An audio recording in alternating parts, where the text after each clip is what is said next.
Mali, Pacquiao, kaya pinapapila yung mga tao. Pila. Pila. Yan. Yan 1,000. yan ang Wala ganon. pa eleksyon yun. Oo. Dahil alam, yan ang sabi ko, ayaw ko talaga kay Marcos. Kasi sawa na sila sa pera eh. Dagdagan na naman yung kayamanan nila. Na walang alam ng mga Marcos kundi puro pera. Matag-pobre yung mga yan eh. Tingnan mo kung hindi sila mga matag-pobre, dapat asensado ng Pilipinas kay 20 years. Hinawakan nila yung gobyerno, hinawakan nila yung buong Pilipinas, di ba? Mura lang bigas ha. Sabihin natin mura. 5 piso lang ang isang Mura talaga gantang. ang bigas nung araw. Dahil wala pang ganong tao dahil katatapos lang ng gera. Di ba, 1940? Tumakbo si Marcos 1968. Wala pang galong katao-tao nung araw. Si Magsaysay nga, naging presidente eh. Yung tatay ni Gloria. Naglalakad lang yan eh. Si ano yun? Si Diosdado. Naglalakad lang yun. Hindi yan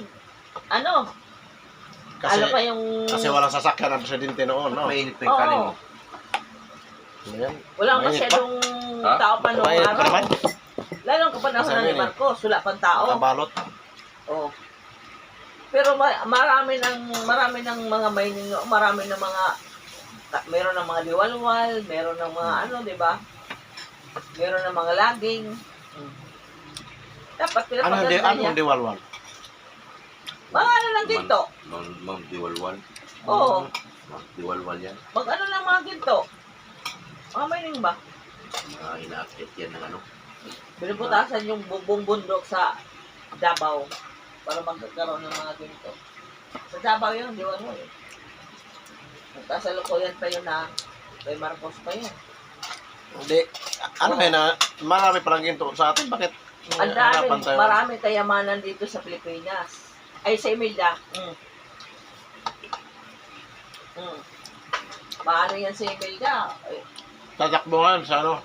Sus, Romualdez. akala ko, alala na yung kapatid niya. Ilang kahon na pera ang tinakbo ni kapatid ni kasi dati masali-sali kasi ako sali. Ito lang bayad. Ha? Ito lang bayad. Tama ka lang pa kayo, dalawang bayad yan.